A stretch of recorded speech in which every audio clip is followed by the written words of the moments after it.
सब्जी। आज की बड़ी ही प्यारी कहानी। सुधा जी के दो बेटे और दो बहुएं थी। छोटे बेटे की शादी को अभी 6 महीने ही हुए थे।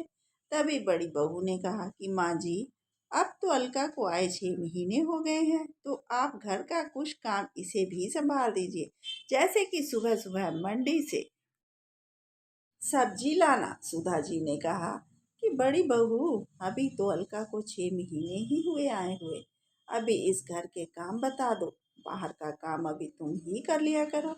तभी बड़ी बहू सुषमा ने कहा कि माँ जी, मैंने अपने बेटे को भी तैयार करके स्कूल भेजना होता है। तभी वहां छोटी बहू अलका आ जाती है। उसने पूछा कि मम्मी जी, क्या बात है। तभी उसकी जेठानी सुषमा ने कहा कि रोज सुबह 3 बजे सब्जी मंडी लगती है, जहाँ पर ताजी और सस्ती सब्जी मिलती है। इसलिए 3 बजे उठकर पहले मैं सब्जी लेने जाती थी, लेकिन अब तुम लेने जाया करो। अलका ने कहा कि मैं हाँ, जेठानी और सास ने अपनी बात पूरी करते हुए कह दिया। तभी अलका अपने रूम में गई और अपने पति से बोली कि रात के 3 बजे उठकर कौन सब्जी लेने जाता है। तभी पति आकाश ने कहा कि हमारे घर कि यह शुरू से परंपरा है कि घर में ताजी सब्जी ही बनाई जाती है। पहले मेरी दादी, फिर मेरी मम्मी जी और भाभी जी। अब यह तुम्हारा फर्ज बनता है।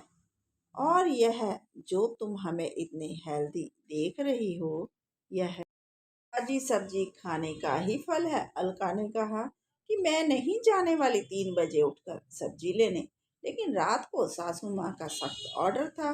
इसलिए अलका ने 3 बजे का अलार्म लगाया और सब्जी लेने मंडी में पहुंच गई। उसे देखते ही सब्जी वाला रामू पास आया और बोला कि भाभी जी, मैं आपकी शादी में गया था। आप सुधा जी की छोटी बहू है ना। सुधा जी हमेशा मेरे से ही सब्जी लेती हैं, इसलिए मैंने आपकी सब्जी अलग लिफाफे में डाल दी है। अलका ने देखा कि सब्जी ऐसे भीड़ लगी हुई थी, जैसे कोई बड़ा मेला लगा हो।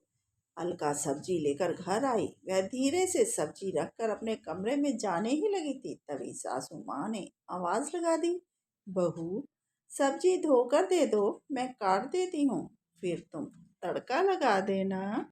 सुनकर अलका गुस्से में सासू माँ के पास गई और बोली कि इतनी सुबह सब्जी कौन काटता है। सुधा जी ने कहा कि हम तो ताजी सब्जी काट कर ही बनाते हैं। जितने में मैं सब्जी काटती हूँ, उतने में तुम नहा लो और फिर तड़का लगा देना। अलका सुबह सुबह सासू माँ से बहसने लगती है, जिसकी आवाज सुनकर आकाश भी अपने कमरे से बाहर आ जाता है और बोला कि मम्मी जी, तुम दोनों इतना क्यों चिल्ला रही हो। तभी अलका ने कहा कि आज के बाद मैं कभी सब्जी लेने नहीं जाऊंगी।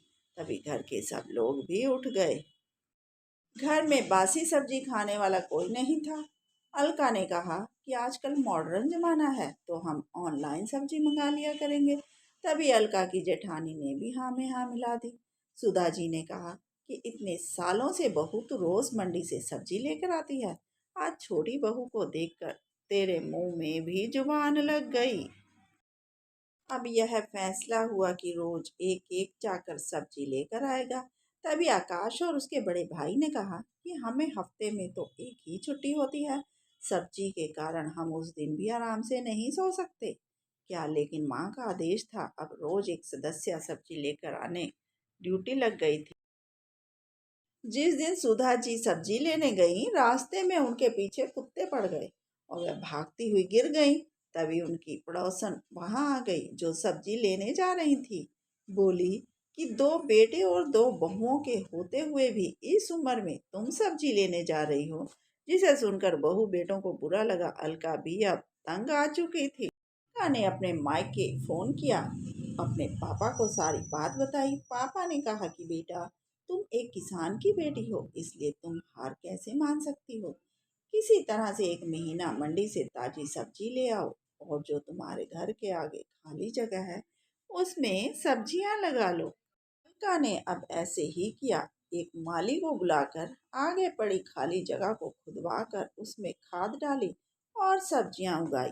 1 महीने के बाद सब्जी लगने लगी। जब वह सब्जी घर में बनाकर खाने के साथ परोसी गई, तो सब उंगलियां चाटते रह गए। सब अलका की तारीफ करने लगे और अब घर के सभी सदस्य आराम की नींद लेकर सोते थे, क्योंकि 3 बजे उठकर सब्जी लेने मंडी नहीं जाना पड़ता था।